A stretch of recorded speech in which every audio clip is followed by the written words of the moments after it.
하나님 말씀은 창세기 16장 1절에서 16절까지입니다.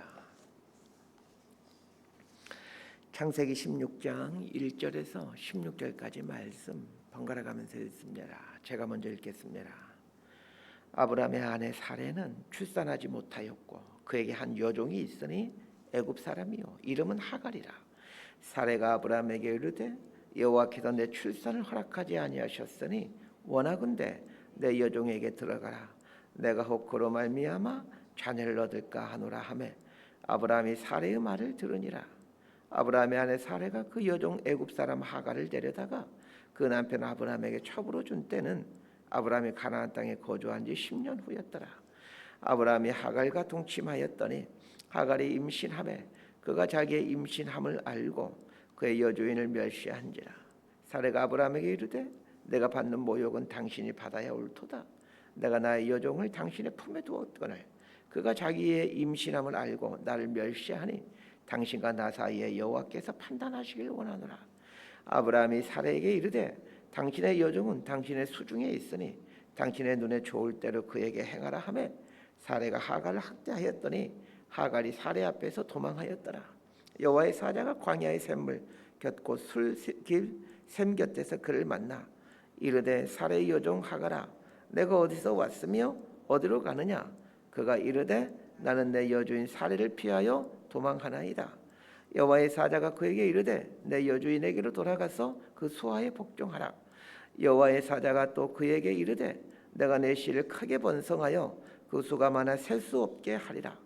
여호와의 사자가 또 그에게 이르되 내가 임신하였은즉 아들을 낳으리니 그 이름을 이스마엘이라 하라. 이는 여호와께서 내 고통을 들으셨음이니라. 그가 사람 중에 들나귀같이 되리니 그의 손이 모든 사람을 치겠고 모든 사람이 손을 그를 칠지며 그가 모든 형제와 대항해서 살리라 하니라. 하갈이 자기에게 이르신 여호와의 이름을 나를 살피신 하나님이라 하였으니 이는 내가 어떻게 여기서 나를 살피신 하나님을 배웠는고 함이라. 이러므로 그 샘을 부엘라헬롤이라 불렀으며 그것은 가데스와 베레 사이에 있더라. 16절까지 함께 있습니다. 하갈이 아브라함의 아들을 낳음에 아브라함이 하갈을 낳은 그 아들을 이름하여 이스마엘이라 하였더라. 하갈이 아브라함에게 이스마엘을 낳았을 때에 아브라함이 86세였더라. 아멘. 믿음은 끊임없는 인내를 요구합니다. 믿는다라는 말 속에는 오랜 시간이라는 그 의미가 함축되어 있습니다. 믿는다는 것은 오랫동안 계속해서 믿는다는 것이지 잠깐 믿는 것을 믿는 것이다라고 말하지 않습니다. 아브라함이 가나안 땅에 온 지 10년이 넘었습니다.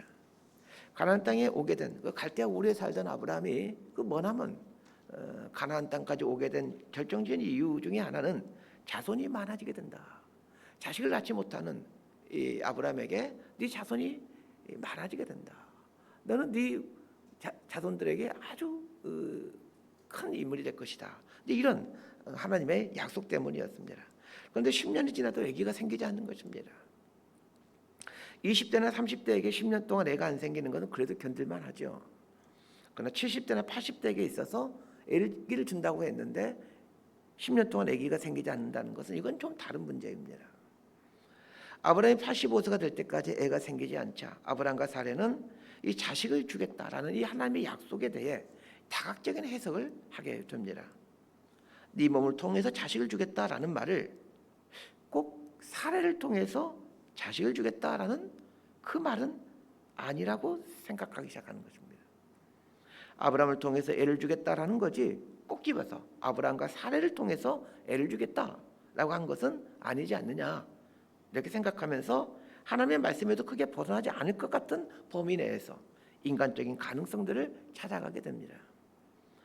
그것이 하갈을 통해 애를 낳는 것이었습니다. 자, 1절에서 3절까지 말씀 함께 읽습니다. 시작. 아브라함의 아내 사레는 출산하지 못하였고 그에게 한 여종이 있으니 애굽 사람이요 이름은 하갈이라. 사레가 아브라함에게 이르되 여호와께서 내 출산을 허락하지 아니하셨으니 원하건대 내 여종에게 들어가라. 내가 그로 말미암아 자녀를 얻을까 하노라 하매 아브라함이 사레의 말을 들으니라.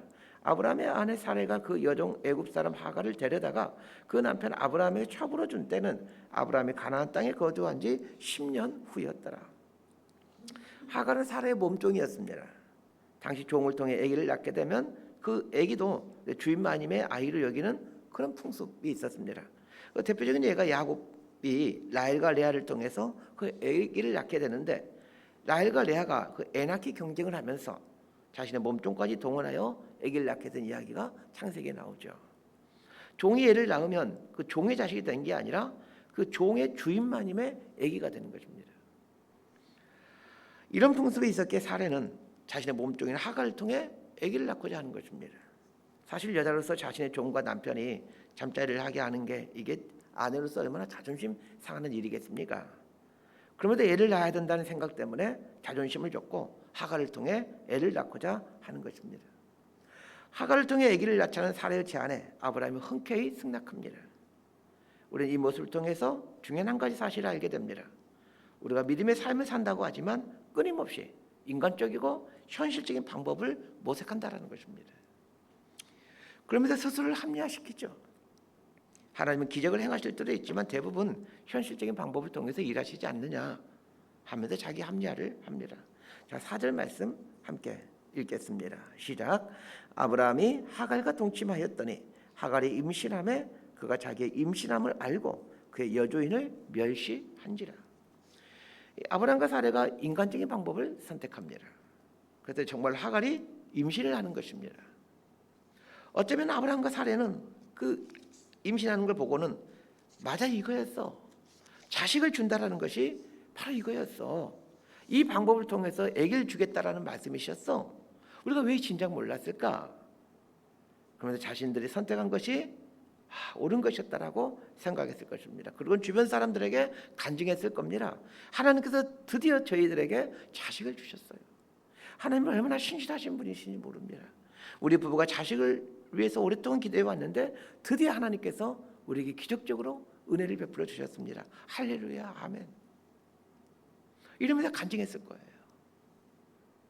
아브라함과 사라에게 하갈은 마치 하나님께서 예배해 놓으신 하나님의 선물처럼 보여졌을 것입니다. 그러나 그것은 하나님의 선물이 아니었습니다. 하갈이 잉태를 하자 아브라함 집안에 큰 풍파가 일어나기 시작합니다. 하나님의 방법이 아닌 인간적인 방법은 결국에는 문제를 일으키게 됩니다. 당시에는 최선의 방법인 것처럼 보였지만 머지않아 문제가 생기죠. 하갈이 사례를 멸시하기 시작한 겁니다. 하갈이 임신을 하게 되자 이 주인마님 노릇을 하게 되는 거죠. 왜 우리가 인간적인 방법을 선택하지 말아야 합니까? 우리는 그 결과에 대해서 알 수가 없기 때문입니다. 그 방법을 선택했을 때 무슨 일이 생길지 사실 우리는 알지 못합니다. 그러나 하나님의 방법은 확실합니다. 하나님의 방법의 끝은 축복이고 평안이고 안식이고 회복입니다. 자, 5절과 6절 말씀 함께 읽겠습니다. 5절과 6절입니다. 시작. 사레가 아브라함에게 이르되 내가 받는 모욕은 당신이 받아야 옳도다. 내가 나의 여종을 당신의 품에 두었거늘 그가 자기의 임신함을 알고 나를 멸시하니 당신과 나 사이에 여호와께서 판단하시기를 원하노라. 아브라함이 사레에게 이르되 당신의 여종은 당신의 수중에 있으니 당신의 눈에 좋을 대로 그에게 행하라 하며 사레가 하갈을 학대하였더니 하갈이 사레 앞에서 도망하였더라. 하갈을 통해 아기를 낳자고 아브라함과 사레가 논의할 때 이 부부는 한 마음이었습니다.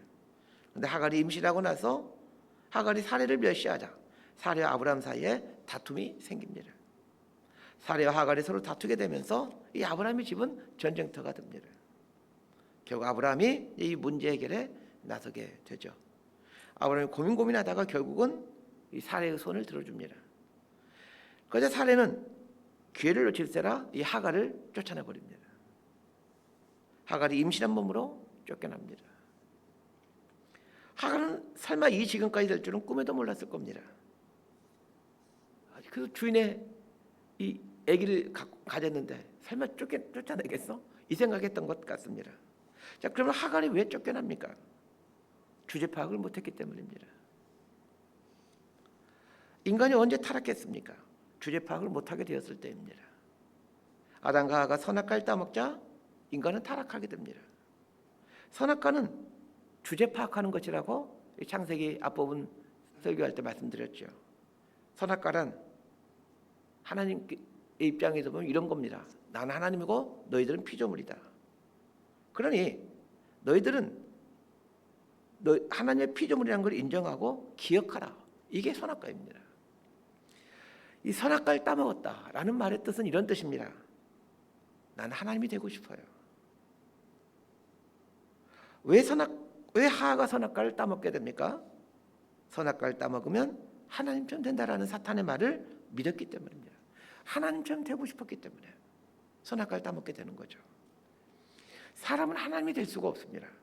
하나님이 되려고 하는 순간 인간은 타락하게 됩니다. 선악과를 따먹은 아담과 하와를 하나님은 에덴 동산에서 쫓아내시죠. 그리고는 무엇 하라고 말씀하십니까? 너의 근본된 토지를 갈라. 이렇게 말씀하시죠. 왜 너의 근본이 된 토지를 갈라? 라는 말씀을 하셨겠습니까? 그것이 살 길이기 때문입니다. 토지를 갈면서 흙을 갈면서 내가 흙이었구나. 나는 흙에 불과한 연약한 인생이었구나. 이렇게 주제 파악하도록 하기 위해서 하나님은 근본된 토지를 갈라고 말씀하시는 겁니다. 주제 파악을 하게 되면 살게 됩니다. 휘황찬란한 인생을 살았던 솔로몬이 그의 노년의 마지막으로 고백하는 말이 무엇입니까? 전도서 12장 3절을 보면 이렇게 말하고 있습니다. 내가 이 일의 결국을 깨달았노니 하나님을 경외하는 것이 사람의 본분이니라. 이 말은 사람은 사람이고 하나님은 하나님이라는 얘기입니다. 사람은 주제 파악을 해야 된다라는 말입니다. 주제 파악을 하며 사는 게 사람의 본분이다라고 솔로몬이 그 지혜의 왕 솔로몬이 이 인생 결국에 가서 깨달았던 것이 바로 그것입니다. 하갈은 주제 파악을 해야만 했습니다. 자신의 사례의 요정이라는 것을 망각하지 말아야 했습니다. 그건 하갈은 자신의 주제를 망각했습니다. 임신하고 나니까 마음이 높아져서 주제 파악을 하지 못하게 된 거죠. 하나님은 우리의 신분이 바뀌는 것에 대해 관심이 없으십니다. 우리가 더 높아지거나 돈이 많아지거나 권세가 있는 자가 되거나 이런 것에 별 관심이 없으십니다. 하나님의 관심은 우리의 인격이 바뀌는 것입니다. 자, 7절과 8절 말씀 함께 보도록 합니다. 시작. 여호와의 사자가 광야의 샘물 곁 곧 술길 샘 곁에서 그를 만나 이르되 사레의 여종 하갈아 내가 어디서 왔으며 어디로 가느냐. 그가 이르되 나는 내 여주인 사레를 피하여 도망하나이다. 임신한 몸으로 하갈은 광야로 도망칩니다. 광야로 도망치면서 하갈은 무슨 생각했겠습니까? 하나님 믿는 것들이 더 독하네. 그 생각했을 겁니다. 왜 하나님 믿는 사람들이 독해집니까? 하나님의 방법을 선택하지 않고 인간적인 방법으로 살려고 하니까 독해지는 것입니다. 하나님의 방법은 온유이고 겸손입니다. 예수님께서 나는 마음이 온유하고 겸손하니 라고 했습니다. 우리가 온전히 하나님을 신뢰하지 못하고 인간적인 방법을 동원할 때 우리는 독해지게 됩니다. 그래서 세상 사람들 하여금 교회 다니는 것들이 더 독해 이런 말을 하게 합니다. 하갈이 광야로 도망칩니다. 그런데 하갈에게 하나님이 나타나십니다. 하나님께서 사레의 여종 하갈아 부르십니다. 자, 여기서 중요한 사실 몇 가지를 알게 됩니다. 첫 번째는 하나님께서 하갈의 이름을 알고 계신다는 것입니다. 하갈이 누구입니까? 흑인 노예입니다. 천한 인생이죠. 보잘것없는 인생입니다. 변두리 인생입니다.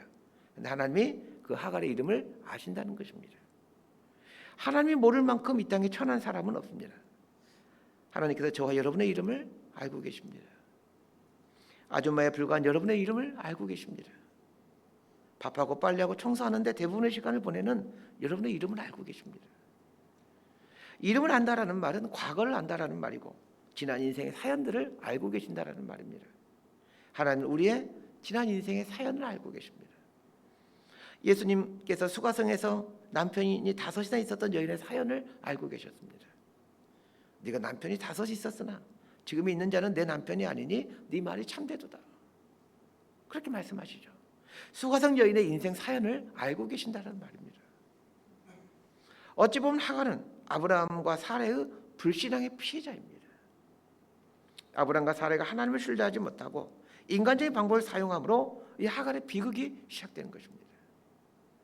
하갈은 피해자이고 억울한 사람입니다. 물론 하갈이 주제 파악을 못한 잘못이 있기는 합니다. 하갈의 이름을 불러주는 걸 보면서 또 한 가지를 알게 됩니다. 하갈의 이름을 부르는데 사레의 여종 하갈아 이렇게 부릅니다. 그냥 하갈아 이렇게 부르질 않고 사레의 여종 하갈아 이렇게 부르십니다. 이 말은 무슨 뜻입니까?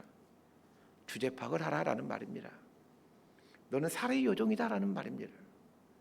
네가 살해의 요종이라는 것을 망각하고 있었구나 라는 말입니다. 더 나아가 네가 살기 위해서는 다시 살해의 요종으로 돌아가야 된다라는 말입니다. 하나님은 계속해서 하갈에게 말씀하십니다. 네가 어디서 왔으며 어디로 가느냐라고 묻습니다. 여러분은 어디서 왔으며 어디로 가고 있으십니까? 집에서 교회로 왔는데요. 뭐 그런 거 말고 보다 본질적인 질문인 거죠. 네 인생의 출발은 어디이고 네 인생의 목적지가 어디이냐 이런 말입니다. 우리 인생의 출발지는 어디이고 우리의 목적지는 어디입니까? 우리는 하나님으로부터 왔죠. 모든 인생은 하나님으로부터 출발되어집니다. 태초전부터 하나님께서 우리를 이 땅에 보내기로 작정하셨습니다. 자, 그리고 이제 우리는 하나님께로 돌아가는 것입니다. 그런데 많은 사람들이 길을 잘못 듭니다. 왜 그럴까요? 목적지를 잘못 알고 있기 때문입니다. 우리의 목적지는 하나님입니다. 우리는 하나님께로 와서 하나님께로 돌아가는 존재들입니다. 이걸 알고 살아가는 사람은 바른 인생을 살게 됩니다. 그런데 이걸 모르고 살면 성실하게 살 수도 있고 착하게 살 수도 있고 존경받으며 살 수도 있고 부자로 살 수도 있지만 바른 인생은 살 수가 없습니다. 하나님은 하갈에게 사라에게 돌아가 복종하며 살라고 말씀하십니다.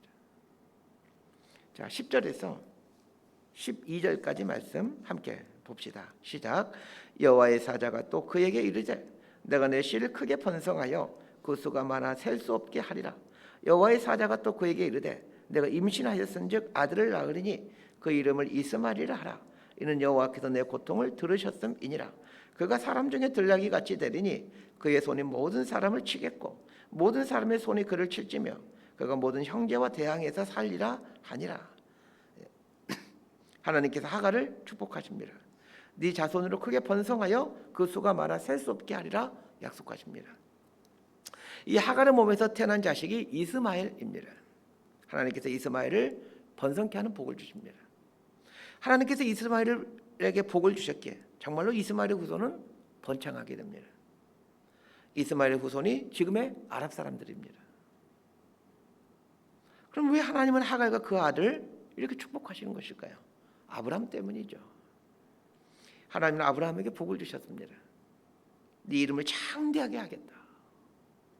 너는 복의 근원이 된다. 이런 축복을 해주셨죠. 아브라함의 이름이 창대하게 된다는 말은 무슨 말이겠습니까? 사람들이 아브라함을 추앙하게 된다는 말입니다. 사람들이 아브라함을 자신들의 조상으로 여기게 된다는 말입니다. 자, 지금도 아랍 사람들, 중동 사람들은 자신들의 조상을 아브라함에게 둡니다. 물론 이스마엘을 조상으로 두죠. 그 이스마엘의 아버지가 아브라함이지 않습니까? 그래서 아브라함이 우리의 조상이다라고 얘기를 합니다. 아브라함은 이 아랍 사람들의 조상이기도 하면서 동시에 지금 이스라엘의 조상이기도 하죠. 그런데 우리 믿는 사람들의 또 믿음의 조상이기도 합니다. 하나님은 아브라함에게 해줬던 약속, 네 이름이 창대하게 된다라는 그 약속을 정말로 신실하게 이루어 가십니다. 하나님은 빛이 난 여인이었던 하갈의 고통을 들어주셨습니다. 이 이스마엘이라는 말은 샤마라는 말과 엘이라는 말의 합성어입니다. 샤마라는 말은 쉐마, 많이 들어보신 단어이죠. 쉐마라는 말이죠. 듣다라는 뜻입니다. 엘은 하나님이라는 말입니다. 이스마엘이라는 말은 하나님께서 들으신다라는 뜻입니다. 하나님께서 우리의 간구를 들으십니다. 우리의 고통의 간구를 들으십니다. 골방에서 기도하는 기도 제목을 들으십니다. 하나님께서 하갈을 어디에서 만나 주셨습니까? 예, 이걸 아는 게 참 중요합니다. 7절을 보십시오. 광야에서 만나 주십니다. 하갈이 하나님을 만난 장소는 광야였습니다. 이 광야는 비움의 장소입니다. 광야에 들어서게 되면 모든 것을 비우게 됩니다. 하나님은 우리에게 사실 채워주시기를 원하고 계십니다. 그런데 채워주시기 위해서 헛된 것들로 가득 찬 우리의 마음을 비우기 위해서 비움의 장소인 광야로 삶을 인도해 가시는 겁니다. 광야는 상실을 의미합니다. 광야는 모든 것을 잃는 곳입니다. 내 인생의 모든 것이 사라져갈 때 하나님께서 내 인생에 무언가를 주시려는 모양이구나. 하나님께서 내 인생에 무언가를 채워주시려고 하는 모양이구나 생각할 수 있게 되길 바랍니다. 하갈은 광야에서 하나님을 만납니다. 광야에서 만난 하나님이 진짜 하나님입니다. 말씀 정리합니다. 인간적인 방법과 믿음의 방법이 있을 때 인간적인 방법을 선택하지 마십시오.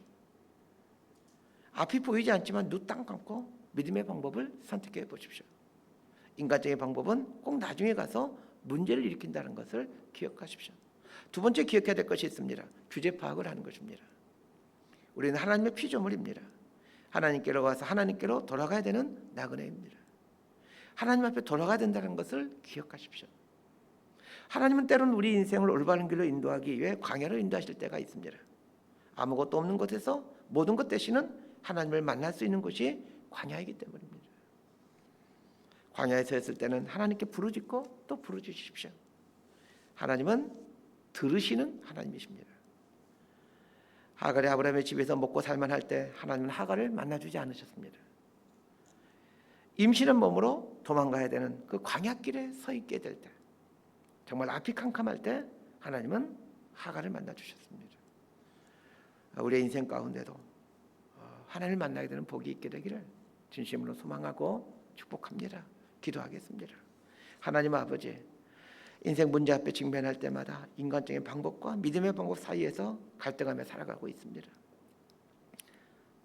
그리고 인간적인 방법을 선택할 때가 많습니다. 저희들의 믿음 없음을 불쌍히 여겨주십시오. 우리 인생이 하나님께로 와서 하나님께로 돌아가는 것임을 깨닫게 하여 주옵소서. 오늘 걸어가는 나의 걸음걸음이 혹시 목적지에서 벗어나진 않았는지 돌아보는 지혜를 갖고 이 하루를 살아가게 하여 주옵소서. 광야에서 하갈을 만나주시고 하갈의 이름을 불러주시고 하갈을 축복해 주신 하나님을 바라봅니다. 우리 삶에도 이 하나님을 깊이 만나는 감격과 은총이 우리 삶에 베풀어지게 하여 주옵소서. 예수님 이름으로 기도드리옵나이다. 아멘.